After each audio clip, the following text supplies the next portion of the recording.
ಹಿಂಗೆಲ್ಲ ಕಣ ಮಂಗ ಒಂದೇ ಸಲ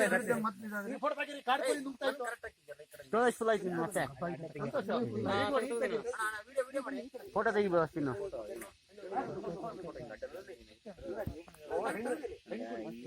ಹೆಣ್ಕುಲೆಲ್ಲ ಗಬ್ಬಾಗಿತ್ತಂತ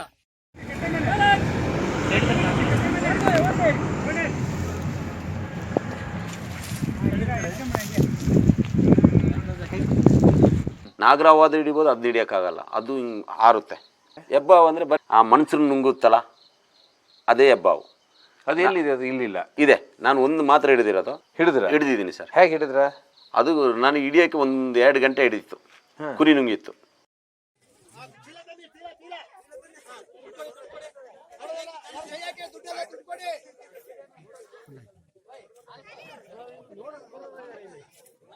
ಎಡಭಾಗದಲ್ಲಿ ಯಾರಿಗೆ ಎದೆ ನೋವು ಕಂಡ್ರೆ ನಾನು ಉಳಿಸಿದ್ದೀನಿ ಕೆಲವು ಜನ ಎದೆ ಭಾಗದಲ್ಲಿ ಉಳಿಸಿದ್ದೀನಿ. ನಿಮಗೆ ಆದರೆ ಬಾಯಿಂದ ಆಕ್ಸಿಜನ್ ಕೊಡಿ. ಒಂದು ಪಾಪದವರು ಗುಡಿಸಲಿದ್ದವರು ಎಲ್ಲ ರೋಡಲ್ಲಿ ಮಲಗಿದ್ರು. 500 ರೂಪಾಯಿ ದುಡ್ಡು, 5 kg ಅಕ್ಕಿ, ಒಂದು ಕೋಳಿ ಕೇಳಿದರು. ಅವ್ರ ಹತ್ರ ಇಲ್ಲ ಕೊಡೋಕ್ಕೆ. ಅಲ್ಲ, ಕಾಳಿಂಗ ಸರ್ಪ ಯಾಕೆ ಮಕ್ಕಳನ್ನ? ಅದು ಗೊತ್ತಿರಲ್ಲ ಸರ್. ಫ್ರೆಂಡ್ ಸರ್, ಹೆಬ್ಬಾವು ಬಿಟ್ಟಿದ್ದೀನಿ, ಕಾಳಿಂಗ ಬಿಟ್ಟಿದ್ದೀನಿ, ನಾಗರಾವುಗಳನ್ನು ಬಿಟ್ಟಿದ್ದೀನಿ ಸರ್. ಕಾಳಿಂಗ ಸರ್ಪ ಉದ್ದ ಕಪ್ಪು, ಎಡೆ ಮಾತ್ರ ದೊಡ್ಡದು, ಅಲ್ಲಲ್ಲಿ ಅರಿಶಿನ ಪಟ್ಟಿಗಳು ಬರ್ತದೆ ಸರ್. ಇರುತ್ತೆ ಸರ್. ನಾನು ಹಿಡಿದಿರೋದು 18 ಅಡಿದು ದೊಡ್ಡದು ಅಂದರೆ 18 ಅಡಿದು ಹಿಡಿದಿದ್ದೀನಿ. ಅದು ನಾಚಿಕೆ ಸ್ವಭಾವ ಹಾವು. ಅದೇನಾದ್ರು ಕಚ್ಚಿತು ಅಂದರೆ ಸಾವು ಗ್ಯಾರಂಟಿ. ಪೈಪ್ ಇಡ್ತೀವಿ, ಆ ಕೊಕ್ಕೆಲ್ಲ ಎಳ್ಕೊಬಂದು ಆ ಪೈಪ್ ಹತ್ರಕ್ಕೆ ಮುಂದೆ ಇಡ್ತೀವಿ. ಒಂದೊಂದು ಬಾರಿ ಕಷ್ಟಪಡುತ್ತೆ ಅದರೊಳಗೆ ಹೋಗೋಕ್ಕೆ, ಕೆಲವೊಂದು ಈಸಿಲಿ ಹೋಗ್ಬಿಡುತ್ತೆ. 3 ಡೆತ್ ಆಯ್ತು ಇಲ್ಲೇ ಸ್ಪಾಟಲ್ಲಿ. ಇನ್ನು 4 ಜನಕ್ಕೆ ಪೆಟ್ಟಾಗಿತ್ತು, ಕಟ್ಟುನಾಗಿತ್ತು. ಔಟ್ ಅಲ್ಲೇ ಸ್ಪಾಟು. ಒಂದು ಅಪಘಾತ ಆದ ವ್ಯಕ್ತಿಗಳಿಗೆ ಯಾವ ಕಾರಣಕ್ಕೂ ನೀರು ಕುಡ್ಸೋಕೆ ಹೋಗಬಾರ್ದು. ಪ್ರಜ್ಞೆ ತಪ್ಪಿದಾಗ. ಇಲ್ಲಿ ಇನ್ನೊಂದು ನಾಲಿಗೆ ಇದೆ ಸರ್, ಬಾಯಿ ಒಳಗೆ ಕಿರು ನಾಲಿಗೆ, ಅದು ಅಡ್ಡ ನಿಂತಾಗ ಯಾವ ಕಾರಣಕ್ಕೂ ನಮ್ಮ ಕೈಯಿಂದ ನಾವು ಸಾಯಿಸಿದಂಗೆ ಆಗುತ್ತೆ. ತುಂಬಾ ಹಳೇದಾಗಿದೆ ಅಲ್ಲ ಈ ಒಂದು ಓಮಿನಿ. ಏನು ಸುಮಾರು ಎಷ್ಟು ವರ್ಷ ಆಗಿದೆ ಇದಕ್ಕೆ? ಇದೀಗ 1 ವರ್ಷ ಇದೆ ಸರ್ ಅಷ್ಟೇ. ಇದು 14 ವರ್ಷ ಆಗಿದೆ. 15 ವರ್ಷಕ್ಕೆ ಬ್ಯಾನ್ ಆಗುತ್ತೆ. 1 ವರ್ಷ ಇದೆ. ಅಲ್ಲ, ಈಗ ಚಾರ್ಮಾಡಿ ಘಾಟು ತುಂಬಾ ದುರ್ಗಮವಾದ ಘಾಟ್. ಹೌದು ಸರ್. ಸಿಕ್ಕಾಪಟ್ಟೆ ಕಷ್ಟ ಅಲ್ಲಿ ಹೋಗೋದು, ಮೇಲ್ ಹೋಗೋದು, ಕೆಳಗಿಳಿದು. ಈ ಗಾಡಿನ ತಗೊಂಡು ಹೇಗೆ ಮಾಡ್ತೀರಾ? ಟೈರ್ ಎಲ್ಲ ಇದಾಗಿದೆ. ಹೌದು ಸರ್. ಹೇಗೆ ನೀವೆಲ್ಲ ಅದನ್ನು ಉಚಿತವಾಗಿ ಹೊಡಿಬೇಕಾಗತ್ತೆ? ಎಲ್ಲ ದೇವ್ರ ದಯ, ಎಲ್ಲರ ಆಶೀರ್ವಾದದಿಂದಲೇ ಹೋಗ್ತಿರೋದು. ಬಿಟ್ಟರೆ ನಾನು ನಿಜ ಹೇಳ್ತೀನಿ, ನಾನು ಈಗ ನನ್ನ ಗಾಡಿನ ಬೇರೆಯವ್ರು ಓಡ್ಸೋಕೆ ಆಗೋದೇ ಇಲ್ಲ. ಮಾನವೀಕ್ಷಕರೇ, ನನ್ನೊಂದಿಗೆ ಇವತ್ತು ಬಣ್ಕಲ್ಲಿನ ಆರಿಫ್ ಅವರು ಇದ್ದಾರೆ. ತುಂಬ ವಿಶೇಷ ಅಂತ ಹೇಳಿದರೆ, ನಿಮ್ಗೇನಾಗುತ್ತೆ ಅಂತ ಹೇಳಿದ್ರೆ, ನಮ್ಮ ರಾಜ್ಯದಲ್ಲಿ ಅತಿ ದುರ್ಗಮವಾದ ಘಾಟು ಅಂದ್ಕೊಳ್ಳೆ ಬರೋದು ನಿಮ್ಗೆಲ್ಲರಿಗೂ ಗೊತ್ತಿರುತ್ತೆ, ಅದು ಚಾರ್ಮಾಡಿ ಘಾಟು. ಚಾರ್ಮಾಡಿ ಘಾಟಲ್ಲಿ ಸುಮಾರು ಆಕ್ಸಿಡೆಂಟ್ಗಳಾಗುತ್ತವೆ. ಇದೆಲ್ಲದಕ್ಕಿಂತ ಹೆಚ್ಚಾಗಿ ಸುಮಾರು ಡೆಡ್ ಬಾಡಿಗಳು ಸಿಗ್ತವೆ, ಕೊಲೆಗಳಾಗ್ತವೆ. ಈ ಕರ್ನಾಟಕ ರಾಜ್ಯ ತುಂಬ ಆದಂಥ ಕೊಲೆಗಳನ್ನು ತಂದು ಡೆಡ್ ಬಾಡಿಗಳನ್ನ ಎಸಿತಾರೆ. ಅದನ್ನು ಸರಿಸುಮಾರು ಒಂದು 15 ವರ್ಷದಿಂದ ಇವ್ರೇನಂತ ಹೇಳಿದ್ರೆ ಅಲ್ಲಿಂದ ಕೆಳಗೆ ಹೋಗಿ ಡೆಡ್ ಬಾಡಿ ಇಳಿದು ತರುವಂಥದ್ದು ಕೆಲಸವನ್ನು ಮಾಡ್ತಾ ಇದ್ದಾರೆ ಆರಿಫ್ ಅವರು. ಆಮೇಲೆ ನೀವೇನು ಮಾಡ್ಬೇಕಂತಿದ್ದೀರಾ? ಅವಾಗ ಯಾವ ಗಾಡಿ ತೊಗೊಳ್ಬೇಕು? ಈಕೋ ಗಾಡಿ ತೊಗೊಳ್ಳೋಣ ಅಂತಿದ್ದೀನಿ ಸರ್. ನನಗೆ ಹೊಸದೇ ಕೊಡಿಸ್ಬೇಕಂತಿಲ್ಲ. ದಾನಿಗಳು ಬಂದರೆ ನನಗೊಂದು 20 ಮಾಡಲದು ಅಥವಾ 19 ಮಾಡಲದು ಕೊಡಿಸಿದ್ರು ಸಾಕು, ಯಾರಾದ್ರು ದಾನಿಗಳು. ಕರೆಕ್ಟು. ನೀವು 15 ವರ್ಷದಿಂದ ಕೆಲಸ ಮಾಡ್ತೀರಾ. ನಿಮ್ಮ ಹತ್ರ ಮನೆಗೇನೆ ಸ್ವಂತ ಏನಿಲ್ವಾ? ಇಲ್ಲ, ಸ್ವಂತ ಮನೆ ಇಲ್ಲ, ಬಾಡಿಗೆ ಮನೆಯಲ್ಲಿದ್ದೀನಿ ಸರ್. ಯಾಕೆ ನಿಮಗೆ ಬಾಡಿಗೆ ಮನೆಯಲ್ಲಿ ಇದ್ದುಕೊಂಡು ಇಷ್ಟೆಲ್ಲ ಹಂಬಲ ಸಮಾಜ ಸೇವೆ ಮಾಡುವಂಥದ್ದು? ಸರ್, ಜಾತಿ ಧರ್ಮ ಮತ ಯಾವುದೂ ಇಲ್ಲ ಸರ್. ಮಾನವೀಯತೆ ಒಬ್ಬನೇ, ಗಂಡು ಹೆಣ್ಣು ಎರಡೇ ಜಾತಿ ಇರೋದು ಸರ್. ಮಾನವೀಯತೆ ಧರ್ಮನೇ ಒಂದು. ಇದು ನಾನು 20 ಸತಿ ಬ್ಲಡ್ ಡೊನೇಟ್ ಮಾಡಿದ್ದೀನಿ. ಯಾವ ಜಾತಿ ಅಂತ ಹೇಳಿಕೊಡ್ಲಿಲ್ಲ ಸರ್. ಮಾನವೀಯತೆಯಾಗಿ ಎಲ್ಲರಿಗೂ ಕೊಟ್ಟಿದ್ದೀನಿ ಉಚಿತವಾಗಿ. ನೀವು ಇನ್ಸ್ಪೈರ್ ಆಗಿದ್ದಂತ ಹೇಳಿದ್ರೆ, ಯಾವತ್ತು ಆ ಡೆಡ್ ಬಾಡಿನ ಕಟ್ಟಿಗೆಯಿಂದ ಸರಿಸ್ತಾರೆ. ಎಲ್ಲಿ? ಚಾರ್ಮಾಡಿ ಘಾಟಿಲಿ ಕೋಲಿನಲ್ಲಿ ಕಟ್ಟಿಗೆಯಲ್ಲಿ ಏನು ಆ ಕಡೆ ನೂಗ್ತಾ ಇದ್ರ, ಅವಾಗಿಂದ ನಾನು ಆ ಬಾಡಿನ ಒಂದು ಜೀವಂತವಾಗಿ ಏನು ಮನುಷ್ಯ ಇರುತ್ತೆ, ಆ ಮನುಷ್ಯನಿಗೆ ಏನು ಬೆಲೆ ಕೊಡ್ತೀವಿ ಅದು ಬೆಲೆ ಕೊಟ್ಟು ನಾನು ಕೊಡ್ಬೇಕು. ಓಮಿನಲ್ಲಿ ಡ್ರೈವರ್ ಕೆಲಸ ಮಾಡ್ತೀನಿ. ಅವ್ರು 7,000 ಸಂಬಳ ಕೊಡ್ತಾರೆ ನನಗೆ. ಅದರಿಂದ ಮನೆ ಮೇಂಟೈನ್ ಮಾಡ್ಕೊಂಡು ಹೋಗ್ತಾರೆ. ಸುಮಾರು ಜನ ಹೇಳ್ತಾರೆ, ಇವ್ರು ಏನಾದರೂ ಆಕ್ಸಿಡೆಂಟ್ ಆದರೆ ಬಂದು ಮೊದಲು ಎತ್ಕೊಂಡು ಹೋಗೋದು ಆರೀಫು ಮತ್ತು ಅವರ ತಂಡ ಅಂತೇಳಿ. ನಿಮ್ಮ ತಂಡಕ್ಕೂ ಶುಭವಾಗಲಿ. ಎಷ್ಟು ಬಾಡಿ ಚಾರ್ಮಾಡಿಯಿಂದ ಎತ್ತಿದ್ರೆ? ಇಲ್ಲಿ ಚಾರ್ಮಾಡಿಯಿಂದ ಒಂದು 80 ಬಾಡಿ ಎತ್ತಿದ್ದೀನಿ. ಮತ್ತೆ ಬೇರೆ ಎಲ್ಲ ಇದೆ, ಬೇರೆ ಎಲ್ಲ ಒಂದು 200-300 ಎತ್ತಿರ್ಬೋದು. ಹೌದಾ? ಅಂದರೆ ಎಲ್ಲಿ ಅದು? ಇಲ್ಲಿ ಬೆಂಗಳೂರವರು ಅವರೇ ಬಂದು ಬೇಜಾರಾಗಿ ಇದು ಹ್ಯಾಂಗಿಂಗ್ ಮಾಡ್ಕೊಂಡಿರೋದು, ಮತ್ತು ದಾರಿ ಮಧ್ಯದಲ್ಲಿ ಬಿದ್ದು ಹೋಗಿರೋದು, ಅನಾಥಗಳ ಬಾಡಿಗಳು. ಮತ್ತು ಮೊನ್ನೆ ಒಂದೂವರೆ ವರ್ಷ ಆಯಿತು, ಕ್ಯಾನ್ಸರ್ ಪೇಷಂಟ್ ಇಲ್ಲೇ ಬಣ್ಕಲ್ ಅವರೇ, ವಿಲೇಜ್ ಪ್ರವೀಣ ಅಂತಿದ್ದಾರೆ. ಅವ್ರು ನನಗೆ ಫೋನ್ ಮಾಡಿದ್ರು, ಮತ್ತು ವಿಕ್ರಮಣ್ಣ ಅಂತೆಲ್ಲ ಫೋನ್ ಮಾಡಿದ್ರು ಬಣ್ಕಲ್ಲು. ನನಗಿದೆಲ್ಲ ಇದು ಪ್ರೋತ್ಸಾಹ ನೀಡೋದೇ ನಮ್ಮ ಬಣ್ಕಲ್ ಗ್ರೂಪ್ ಅಂತ ಇದೆ ಸರ್. ಅವರು ಏನೇ ಒಂದು ಆ್ಯಕ್ಸಿಡೆಂಟ್ ಆಗಲಿ, ಏನೇ ಒಂದು ಹಾವು ಇರಲಿ, ಏನೇ ಒಂದು ಅನಾಥ ಹೋಗಲಿ ಆರಿಫರೇ ಹಿಂದೆ ಅನಾಥ ಹೋಗ್ತಿದ್ದಾರೆ, ಇಂಥ ಒಂದು ಆಕ್ಸಿಡೆಂಟ್ ಆಗಿದೆ, ಇಂಥ ಕಡೆ ಹಾವಿದೆ ಹೋಗಿ ಅಂತ ಹೇಳ್ತಾರೆ. ಗ್ರೂಪಲ್ಲಿ ಬಂದ ತಕ್ಷಣ ಹೋಗ್ಬಿಡ್ತೀವಿ. ಆಗಿರೋದು ಮತ್ತೊಂದು ದಾರಿಲೇ ಬಿಟ್ಟೋಗಿದ್ರು ಒಂದು ಹುಡುಗಿನ ಬಿಟ್ಟೋಗಿ ಲಾಸ್ಟಿಗೆ ಅದು ಹುಳ ಆಗಿ ಏನೂ ಇರಲಿಲ್ಲ. ಲಾಸ್ಟಿಗೆ ಅವ್ರ ಅಡ್ರೆಸ್ಸೇ ಸಿಕ್ಕಿಲ್ಲ. ನನ್ನ ಅನಿಸಿಕೆ ಪ್ರಕಾರ ಅದಕ್ಕೂ ಕೊಲೆ ಮಾಡಿ ಹಾಕಿರೋದು ಅಂತೇಳಿ ಬಿಟ್ಟೋಗಿ ಒಂದು 2-3 ದಿವಸ ತಿರುಗಾಡಿದಾಳಂತೆ. ಕೆಳಗೆ ಗಟ್ಟೆ ಮೇಲೆ ಕೂತ ಕೆಳಗೆ ಬಿದ್ದಿದ್ದಾರೆ. ಲಾಸ್ಟಿಗೆ ಆ ರೋಡಲ್ಲೆಲ್ಲ ತಿರುಗಾಡಿದಾಳೆ ಅವಳು. ಇದೆ ಲವ್ ಕೇಸಲ್ಲೇ ಬಂದು ಬಿಟ್ಟೋಗಿರ್ತೀಗಿನಿ. ಹೆಣ್ಮಗಳು ಬಿಟ್ಟು ಹೋಗ್ಬಿಟ್ಟಿದ್ದಾರೆ. 2-3 ವರ್ಷ ತಿರುಗಾಡಿದ್ದಾರೆ. ಹುಚ್ಚರ ಅಂತ ತಿಳ್ಕೊಂಡಿದ್ದೆ, ಗುಂಡಿ ಬಿದ್ದಿದೆ. ಆದರೂ ಸುಮಾರುಗಳು ಕೇಸ್ಗಳಲ್ಲಿ ಇನ್ನೂ ಪತ್ತೆ ಹಚ್ಚಕ್ಕೆ ಆಗಿಲ್ಲ. ಬಾಡಿಗಳು ಸಿಕ್ಕಿದ್ರಲ್ಲಿ ಪತ್ತೆ ಹಚ್ಚಕ್ಕೆ ಆಗಿಲ್ಲ.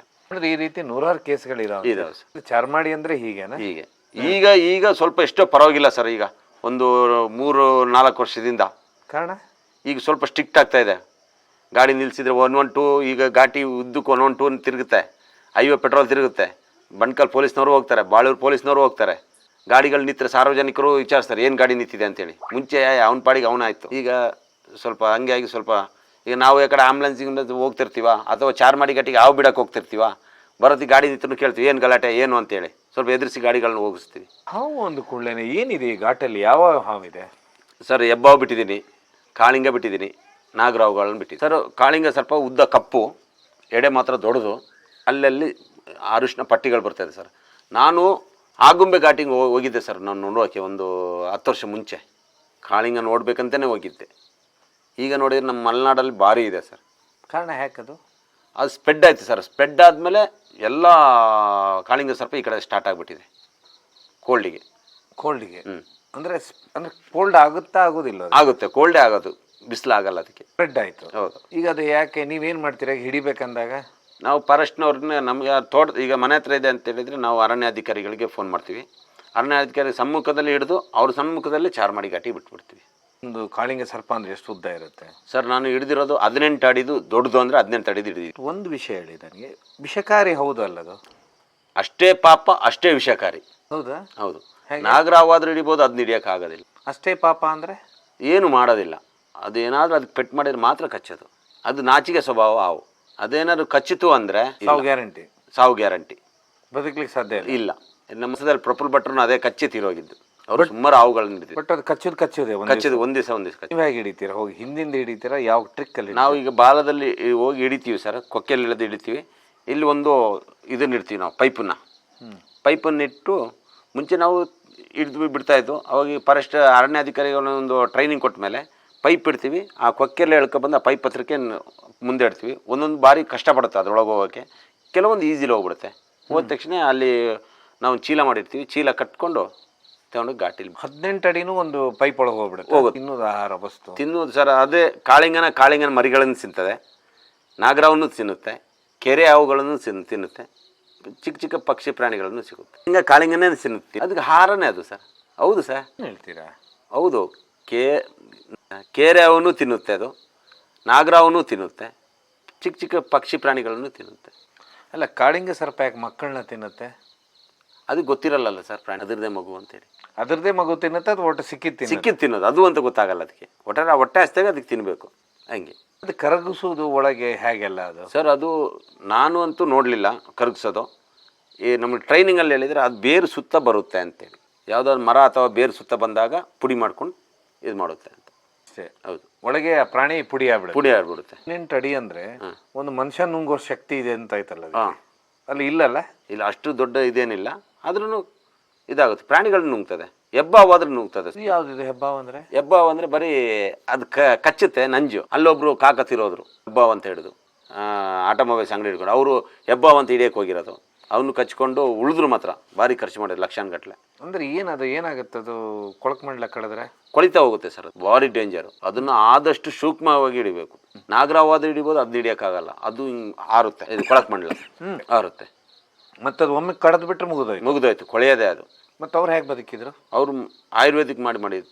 ಇಲ್ಲೆಲ್ಲ ಕೊಳ್ತೋಗಿದ್ದು ಮೂಳೆ ಕಾಣ್ತಾ ಇತ್ತು. ಮತ್ತು ಅಲ್ಲಿ ಆಯುರ್ವೇದಿಕ್ಕು, ಇಂಗ್ಲೀಷ್ ಮೆಡಿಸಿನ್ ಮತ್ತು ಆಯುರ್ವೇದಿಕ್ ಮೆಡಿಸಿನ್ ಮಾಡಿ ಈಗ ಹಾವು ಅಂದ್ರೆ ದೂರ ಹೋಗ್ಬಿಡ್ತಾರೆ. ನಿಮಗೆ ಯಾಕೆ ಹಾವಿನ ಬಗ್ಗೆ ಇಷ್ಟೊಂದು ಹೇಗೆ ಗೊತ್ತು? ಏನು ಕತೆ ಅದು?